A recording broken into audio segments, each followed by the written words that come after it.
Welcome to the reading of Agastya, Purpose of Life, from discourses drawn from Agastya Valipadu. Today's topic is karma. Sister Sumati, will you read? Karma. Sage Agastya. The deeds we do in our lives may be of benefit to others or adversely affect others. The good we do is good karma and the bad is negative karma. The result is the fruit of these actions. So, the first line, the very first line, Appa tells us very clearly what constitutes karma. He says the deeds we do in our lives may be of benefit to others or adversely affect others. So, what do we learn from this? We learn that karma is always in relation to somebody else or something else and never just us. So if a karmic action has to have an effect, whether good or bad, karma is basically connected with what we do to others or what others do to us and how we react. And it's always in relationship with somebody other than the self. Go ahead. Those that follow the righteous path shown by the great ones will experience favorable results. Those that follow the evil path will likewise experience negative results. The good and bad karmas that a person has gained through his actions remain in his causal body during consequent reincarnations. Yes. What cannot be, yes. So, because this is a small chapter, we'll go line by line. So here saying, it's something that's very easy to understand. If we follow the dharma or the righteous path, as it has been given to us, then we will get good karma. But if we do something wrong, and we all know that, it brings us bad karma.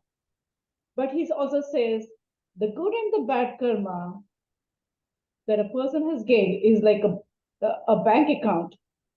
We take the credit and the debit within us, and we take it through consequent incarnations. Now, there was a question here. One of our sisters asked, you keep using the word, or Papa Agastya keeps using the word reincarnation. But, incarnation is the word that is associated only with God, and rebirth is, I think, the correct word. So now I would like to explain that. Reincarnation or rebirth constitute the same thing because both are have the same meaning, that it is the rebirth or soul is coming back into the world. What happened was the Christian theology used the word reincarnation in terms of God, as Christ as God. So that kind of changed the whole idea of how people perceive the idea of reincarnation as a divine person coming back into the earthly form. But if you remember in Hindu philosophy, or what Agastya has said, every soul is divine. So whether it is Krishna who comes back in physical form, or Christ, or you or me, we're all divine beings. So it doesn't matter whether we call it reincarnation or rebirth. Rebirth is a terminology that is normally more associated with Buddhism. But as far as we are concerned, both reincarnation and rebirth are the same, because we understand that we are divine as everybody else. We just have to realize the divinity within ourselves. So what happens is we carry our karmas when we come into the next birth. However, those that come as avatars, like purposely, like when a divine being comes into the earth and assumes a human body, they do not come with karmas. They come with the idea of helping people. That is different. So these are all the different things we must remember here. Go ahead, sister. What cannot be predetermined is the period when a person will experience the results of his karmas. The duration of karmic results are determined by the person's reaction to these experiences. Very important again. He says, we cannot what cannot be predetermined is the period when a person will experience the results of the karma. So what does that mean? So let us take an example of seeds. There are seeds, and then we throw it on the ground. If the ground is dry, there is no water, the seed is not going to sprout. But say the ground is fertile and there is rain and the sun shines and everything is conducive, the seed sprouts. Exactly the same way, when a soul takes rebirth in a human form, before the soul takes birth, it chooses a family or parents that is more conducive to its karmic, working out its karmic debts. So that is why we are all born to certain families, because we choose to be born to them. Not because we are saying, okay, that is the person's name, this person's name. No, we are not talking like that. We are talking about when we are in the astral body, very ready to come. We know that these are all the karmas we carry with us, and we have to get rid of some of the karma. We cannot get rid of all the karmas in one life. That is why this constantly, rebirths. So we choose the vibration of the parents that is conducive to our vibration, and then we come onto earth. Once we come here and we go through life, we encounter the circumstances which may be like the fertile soil or the rain or the water or the sun. And when that happens, when everything comes together, that karmic seed will germinate. That is why nobody can say, okay, you're going to experience this on such and such a time. So that is what Appa is saying. And he is also saying the duration of karmic results are determined by the person's reactions to these experiences. Very important for us to understand, because if we understand why karma is the result of what we have done, what we have set in motion, then when we face it, if we have the knowledge that if we react properly and do not add more karma to the karma we already have, then the duration, we accept the suffering willingly, learn the lesson we have to learn from it, and do not create more karma, then we will, we'll get over that karmic seed or the whatever is supposed to happen to us quickly. But when we fail to learn the lesson, that prolongs. So somebody who has been undergoing the same kind of a problem for a longer time hasn't learned their lessons. So Appa says in Vadipadu, in one of the chapters, he says, a disease that doesn't get cured and it's long term is a result of karma. So we must understand that when we suffer, we don't say, hey God, why am I suffering? Why did you do this to me? Why did that person do to me? It is all our cause, because we have caused it to happen by our own actions. It's a very hard pill to swallow. Our immediate reaction is to blame the other person. I have done it recently as yesterday. I blame somebody else, and then I realize, no, it is my karma that I am facing the situation because I have not learned the lesson. I have not learned the lesson that Appa has taught us, that everybody is equal and we should not judge anybody. Everybody is God's divine children, just like us. So whatever actions they do, it's not because they are doing wrong to us, because we have done something wrong. And that is why we are experiencing it. And how do we change that? We change that by changing our behavior, how we accept these things. Go ahead, sister. Karma is like a debt. Debts need to be paid off in time. When that does not happen, the person is born repeatedly to finish off that karmic debt along with interest. If a person pays only a fraction of his debt with interest, he will have to experience rebirth several times to pay off the debt in full. Now, This is like a warning to us. It's a debt. So what happens when you borrow some money from the bank and you don't pay it back in time? The interest accumulates, then it's compound interest. So Appa's saying, don't do that. When you're faced with the results of your own karmic actions in this life, don't react. And my mistake was that I reacted yesterday, but I am learning now I should not react. Do not react. Take time, stop. Don't respond, don't reply, don't even think about it for a while. If necessary, take a change of scene. Get out of the house if you're in the house. If you're in the office, go for a walk. Do anything that is not going to keep you, thinking about the same situation over and over again. And once you calm down, think back and remember what Appa has said. Karma is like a debt. If I do not suffer for what I have already initiated into action that is coming into fruition right now, I am going to continue to carry it over in my next birth. I do not want to do that. I want to finish the karma right now.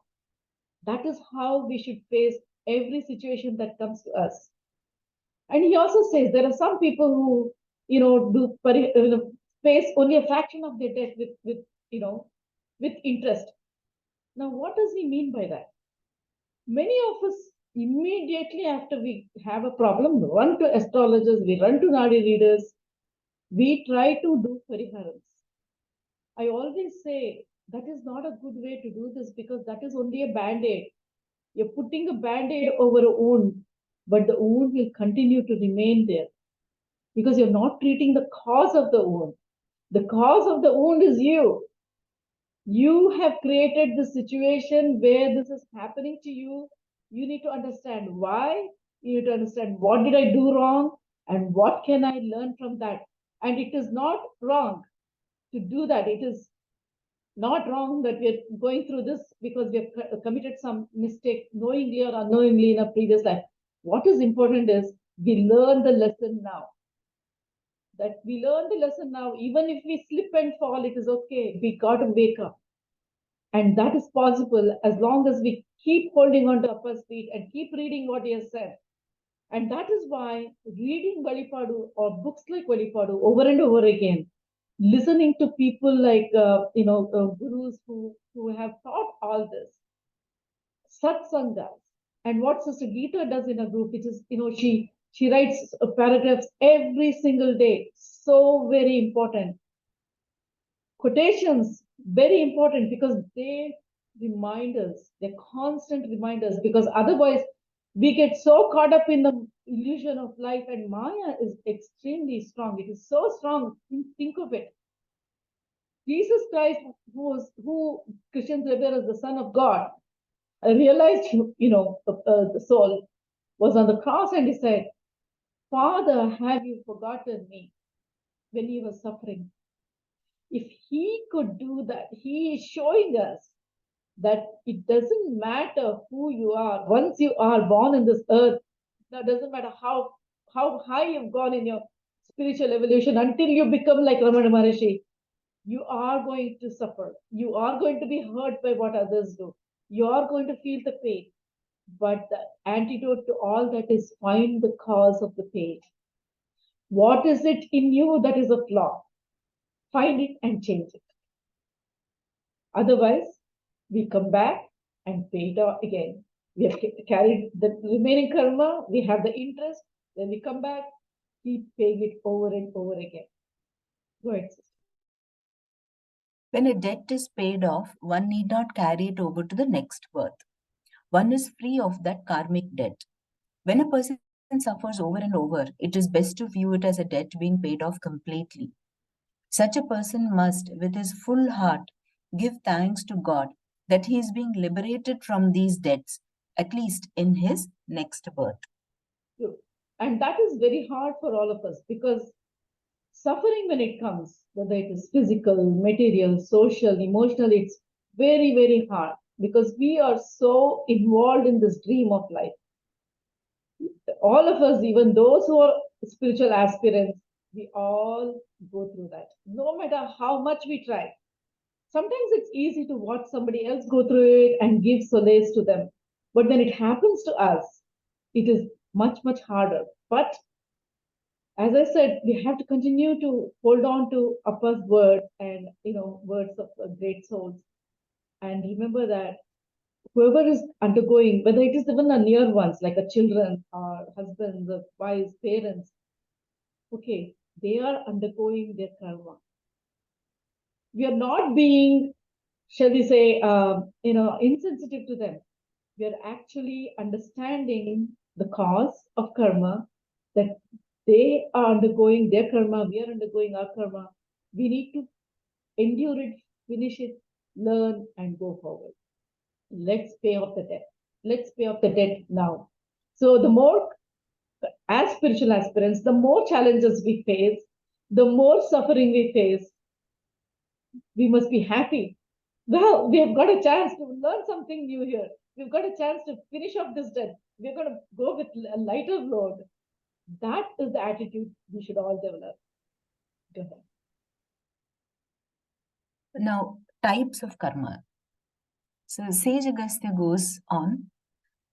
There are two types of karma, good karma and bad karma. Actions that are righteous are good karmas. Those against dharma are bad actions, bad karmas. The deeds that we do remain with us, which means the fruit of actions remains attached to the causal body and remains in the outside world along with the soul for some time. How long it remains is based on hidden desires within the man. Once the required time is completed, it takes rebirth in a family that is conducive to its desires. Why? So, when a person, what does Appa mean when he says, which means the fruit of actions remains attached to the causal body and remains in the outside world along with the soul for some time? He's talking about the astral level, where once we die, the physical body dies, the astral and causal body detach from the physical body, and they enter the astral level. Astral level is a finer vibration. It's right here. It's not above the ground or below the ground, nothing like that. It's all right here. It's just a different vibration. That is where, many people, when they say, oh, I have seen dead people, I have spoken to people, gods and or divine beings or angels. That is what they are talking about, the astral level, where there is another level of existence, where there is awareness without the physical body, where our senses are much more finer and more, easier for people to communicate. They don't need to use words. It's all, mental. It's the the frequencies are all communicating with each other. There are divine guides in the astral level.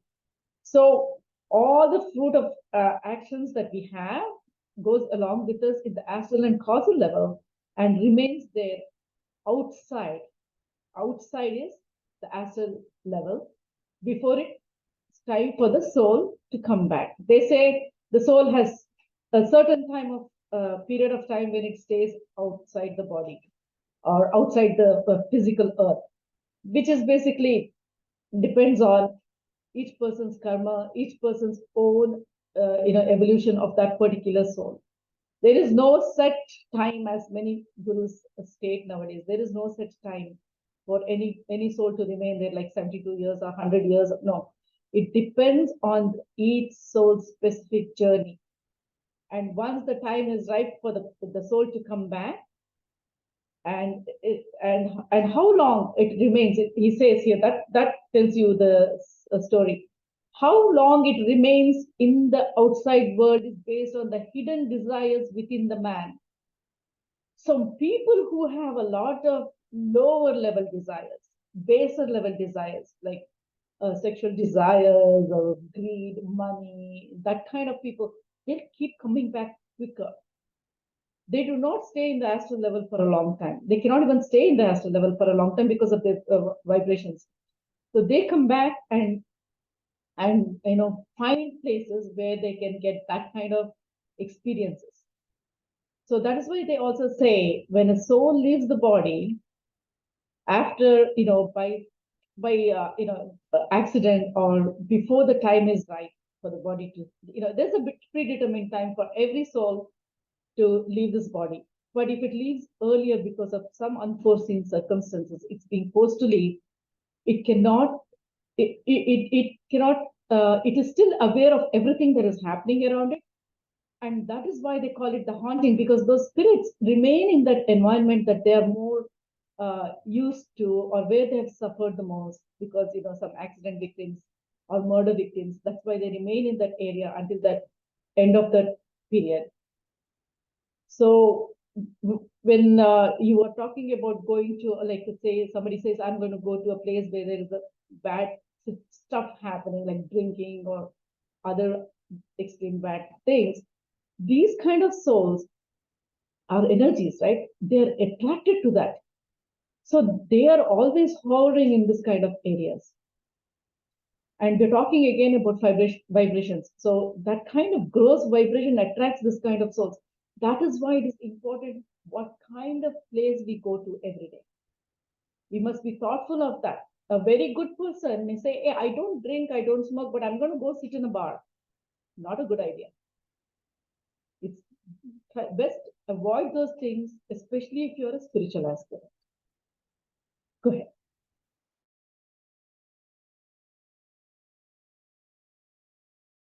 Sister Sumati, go ahead. Yeah, sorry. When a person is unable to achieve or fulfill his desires, he is given an opportunity to do so in the next life. The soul is a particle that has emerged from the macrocosm.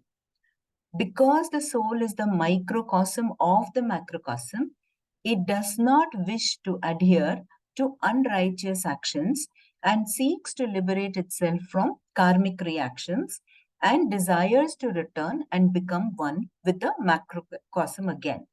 So here, Appa says, when a person is unable to achieve or fulfill his desires, he is given an opportunity to do so in the next life. So we are understanding two things. There are two things that will bring us back into the physical world for rebirth or reincarnation. One is karmic actions, which have to be completed. We have to get rid of our karmas. The other is desire. So if you have an unfulfilled desire before you die, you're going to bring it back. That is going to make you come back. Even if your karmic debt is very low, that desire will make you come back, because the soul is given an opportunity to understand and undergo every type of experience it wants to undergo and experience, even if it is the worst kind of experience. So what happens when you have that kind of a desire? Not only are you coming back in the next life, but you're creating karma, and then you have to come back to repay that karma by suffering because of that action. So what do we really need in life? This would be a good time to start understanding what do we really need in life. There's a difference between need and want. We all must try to live a simplified life. Leading a simplified life also helps in a lot of different things. There's no frustration, there's no jealousy when you know that this is all I need, I don't need that much more. But we all, because we are still in the physical world and we still haven't learned the lessons well, we get upset when we apply for a job, we don't get a promotion, that hurts us, or somebody else has something that, or why don't I have that? But if we truly understand why we are here and what we are undergoing, and all these desires and karma, all that is going to give you is only pain in the end, then we start leading a simpler life and undergoing our karmas and getting rid of our debts. And then he says, the soul, because the soul is because the soul is the microcosm of the macrocosm, it does not wish to adhere to the unrighteous actions and seeks to liberate itself from karmic reactions. So the very moment the soul comes out and it starts going through all these things, its desire, whether we know it or not, is to return to its pure state of bliss, the pure state of the absolute. So that is why no matter how rich or famous somebody is, how much wealth and how much power they have got, they are not satisfied not because they have not got more materials or more power. It's because the soul knows that none of these things are important, and that that desire of the soul, the pure desire of the soul to return to its original state, that causes the dissatisfaction. That is why we see so many great people, famous people committing suicide, because they haven't got the idea of what life is, what is the purpose of life. Go ahead. In the current world, many do not even have the desire to understand this. This is called ignorance or Maya, that is illusion. That is why only a few seek to understand profound questions like who am I? Where did I come from? Why was I born? So if you look around yourself, you will see that everywhere, most of the people that we know have no idea there is something more to life than being born, getting the children, getting an education, getting married, getting a work, getting a house, getting a car, then getting the children, seeing them go through their life cycle, and they remain in that little circle over and over again. They undergo suffering, but they don't understand why. They blame God, they blame everybody else, and that cycle continues because they're still blinded by illusion. Maya is so strong, they're still blinded by illusion, and they remain in that illusion for a long, long time.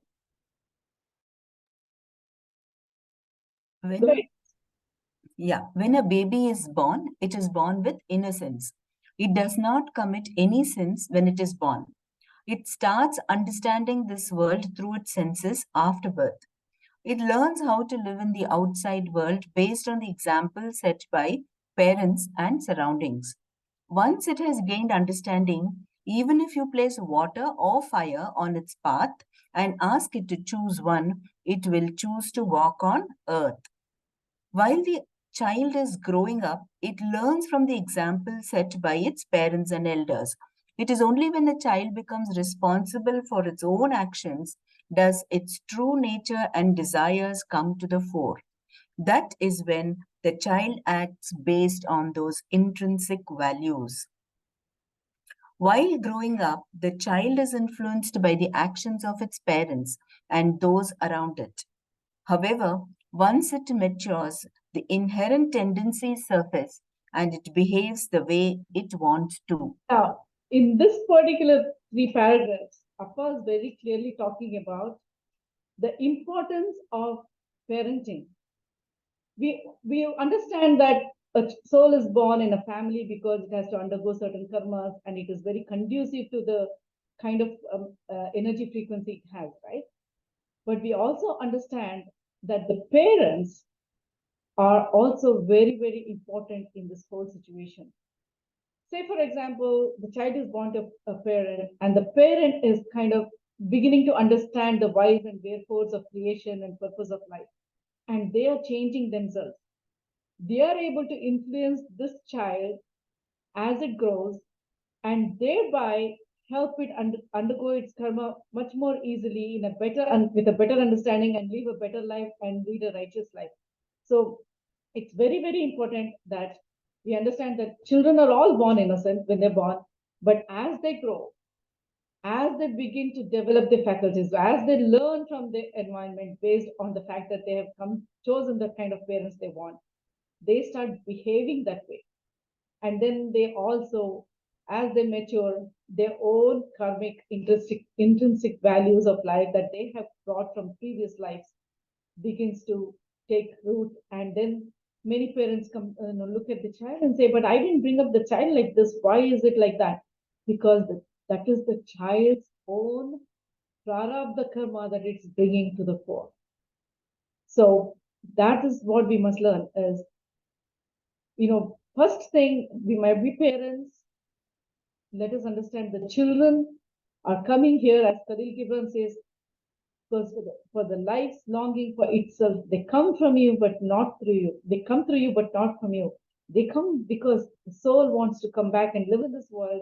So we as parents have to guide them well, but remain detached when they're going through suffering, or if they're doing something they're not doing right, we can guide them, we can tell them, but ultimately that soul has to decide what experience it needs to undergo, and undergo the consequent sufferings or pain or pleasure that it has to undergo.